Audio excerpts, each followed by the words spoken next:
Dans cette vidéo, on va apprendre à écrire le cosinus d'un angle aigu dans un triangle rectangle. Commençons par la formule que vous devez impérativement connaître par cœur. Le cosinus d'un angle est égal à la longueur du côté adjacent à cet angle divisé par la longueur de l'hypoténuse.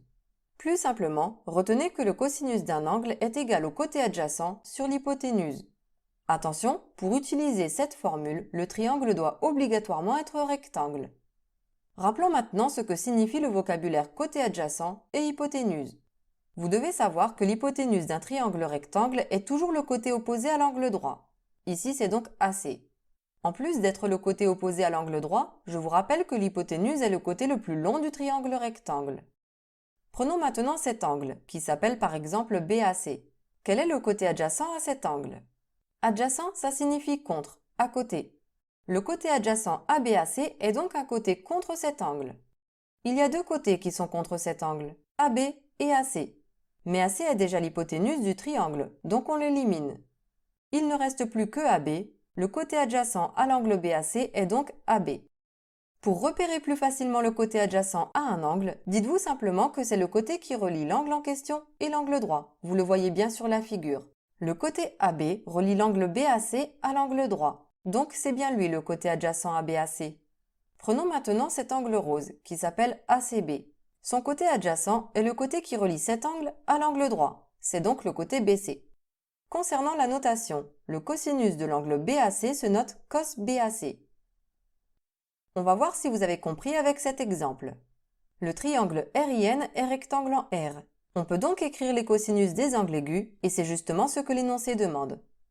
Commençons par le cosinus de l'angle RNI. J'écris d'abord ma formule. Cos RNI égale côté adjacent sur hypoténuse.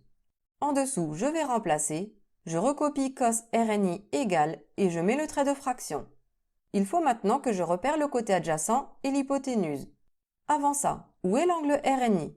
Il est ici, je l'ai dessiné sur ma figure. Je commence par chercher l'hypoténuse, c'est plus facile. C'est le côté le plus long du triangle rectangle, celui qui est en face de l'angle droit. C'est IN. Dans ma formule, je remplace donc l'hypoténuse par IN. Ensuite, au numérateur, c'est le côté adjacent à mon angle. Je vous ai dit que c'est le côté qui relie l'angle en question et l'angle droit. C'est donc RN. J'écris alors RN au numérateur. De même, on va écrire le cosinus de l'angle RIN. J'écris d'abord ma formule. Cos RIN égale côté adjacent sur hypoténuse. En dessous, je vais remplacer. Je recopie cos RIN égale et je prépare le trait de fraction. Je n'ai plus qu'à remplacer le côté adjacent et l'hypoténuse, mais pour ça, il faut que je sache où est mon angle. Il est ici, je le dessine. L'hypoténuse est le côté en face de l'angle droit, c'est le côté le plus long du triangle rectangle. On avait dit que c'est IN, je l'écris au dénominateur. Ensuite, au numérateur, je dois écrire le côté adjacent à mon angle. Je rappelle que c'est le côté qui relie mon angle et l'angle droit. C'est donc le côté IR. J'écris alors IR au numérateur et c'est fini. Il ne vous reste plus qu'à apprendre à calculer une longueur ou un angle grâce au cosinus. Rendez-vous pour ça dans les vidéos suivantes.